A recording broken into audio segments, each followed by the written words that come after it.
Shalom, selamat pagi seluruh sidang jemaat yang sangat dikasih dan diberkati Tuhan. Baik jemaat GPDI Ebenezer Duku Pakis dan juga jemaat GPDI Gloria Karangrejo. Saya percaya hari ini adalah hari yang luar biasa untuk kita semua. Hari kesembuhan buat saudara yang sakit. Hari terobosan kemenangan buat saudara yang sedang ada di dalam pergumulan. Hari mujizat buat saudara yang percaya dan berharap kepada Tuhan. Oleh sebab itu, jangan putus asa, jangan menyerah. Tetap andalkan Tuhan dan engkau akan melihat kemuliaan Tuhan dinyatakan di dalam kehidupan saudara semuanya. Puji Tuhan, pada pagi hari ini saudara, saya mengajak kita untuk merenungkan kebenaran firman Tuhan di dalam Yakobus pasal 1 ayat 21. Firman Tuhan mengatakan demikian, sebab itu buanglah segala sesuatu yang kotor dan kejahatan yang begitu banyak, dan terimalah dengan lemah lembut firman yang tertanam di dalam hatimu yang berkuasa menyelamatkan jiwamu. Amin. Ya, saudara, di sini kita diberitahu bahwa firman itu berkuasa untuk menyelamatkan hidup kita, berkuasa untuk menolong kita. Firman Tuhan itu berkuasa dulu, sekarang, sampai selama-lamanya. Oleh sebab itu, kita harus belajar untuk menerima firman ini. Dan sayang sekali kalau kita sebagai orang percaya, kita tidak bisa melihat kemuliaan Tuhan atau kita tidak melihat kuasa firman itu di dalam kehidupan kita. Kita tidak mengalami mujizat firman Tuhan dalam kehidupan kita. Dikatakan untuk bisa melihat atau mengalami kuasa firman dalam hidup kita, maka ada beberapa hal yang kita lakukan. Kita harus membuang beberapa hal yang menghalangi kuasa firman bekerja dalam kehidupan kita. Yang pertama adalah kita harus membuang segala sesuatu yang kotor. Sesuatu yang kotor di dalam pikiran kita, di dalam hati kita, itu akan menghalangi kita melihat kemuliaan Tuhan, menghalangi kita mendengar suara Tuhan. Pernahkah saudara naik mobil misalnya, kemudian kaca depan saudara itu kotor? Apa yang saudara rasakan? Akan mengganggu saudara. Saudara tidak bisa melihat apa yang ada di depan dengan baik. Bahkan itu akan beresiko. Saudara akan menabrak sesuatu dan itu akan membahayakan saudara. Demikian juga dalam kehidupan kita. Jangan bermain-main dengan segala sesuatu yang kotor karena itu sangat membahayakan. Beresiko buat saudara. Kita harus membuang segala sesuatu yang kotor. Membuang kenajisan, membuang dosa. Apa yang harus kita lakukan untuk membuang itu? Gampang saudara. Saudara mengakui di hadapan Tuhan, minta ampun di hadapan Tuhan, dan saudara bertobat. Dengan cara seperti itu kita membuang segala sesuatu yang kotor, ya, supaya apa? Kita dibersihkan kembali oleh kuasa darah Yesus, kita dibasuh kembali sehingga ketika sesuatu yang kotor itu kita buang, kita bisa kembali melihat kuasa Tuhan dalam kehidupan kita. Kita bisa kembali mendengar dengan jernih suara Tuhan dalam kehidupan kita. Yang berikutnya, yang kedua adalah kejahatan yang begitu banyak itu juga harus kita buang.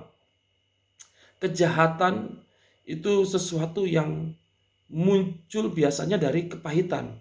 Jadi karena kita kepahitan, kemudian ada niat jahat, kita balas dendam, kita marah, kita maki-maki, kita memukul, ya, ada orang yang menganiaya bahkan karena akarnya adalah kepahitan. Oleh sebab itu, pada pagi hari ini saya mengajak kita untuk membersihkan akar yang tidak benar ini, ya. Kepahitan, kekecewaan jangan disimpan, saudaraku. Kita harus, itu adalah akar dari kejahatan yang membuat kita melakukan hal-hal yang tidak berkenan di hadapan Tuhan. Kita buang. Bagaimana kita membuang kepahitan? Bagaimana kita membuang kejahatan? Caranya adalah saudara belajar untuk mengampuni. Ampuni orang yang berbuat jahat kepada saudara. Ampuni mereka yang menyakiti saudara. Ampuni mereka yang memfitnah saudara, yang menipu saudara. Ya, ampuni. Seperti Yesus mengampuni kita yang berdosa, yang melakukan kejahatan, yang menganiaya dia. Yesus juga mengampuni kita, maka kita sebagai pengikut Yesus kita harus belajar juga untuk mengampuni. Jadi kita harus buang segala yang kotor dengan mengaku dosa kita, kita bertobat, ya, dan kemudian kita membuang kejahatan yang begitu banyak dengan kita belajar untuk mengampuni supaya tidak ada akar kepahitan dalam kehidupan kita. Hal yang ketiga yang bisa membuat kita terhalang dalam mendengar suara Tuhan atau melihat kuasa Tuhan di dalam hidup kita adalah kesombongan. Oleh sebab itu firman Tuhan mengajarkan kepada kita supaya kita menerima firman itu dengan lemah lembut.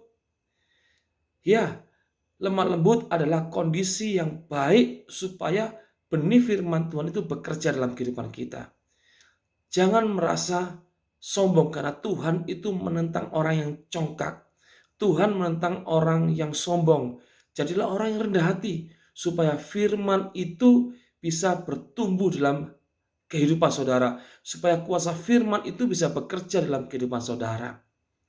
Bagaimana caranya untuk rendah hati? Ya, miliki hati yang mau dibentuk oleh Tuhan.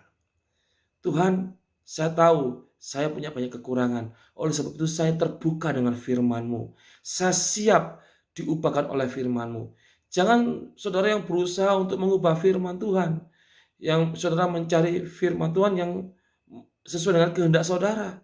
Keliru saudara. Bukan kita yang mengubah firman, tetapi biarlah firman yang mengubahkan kita.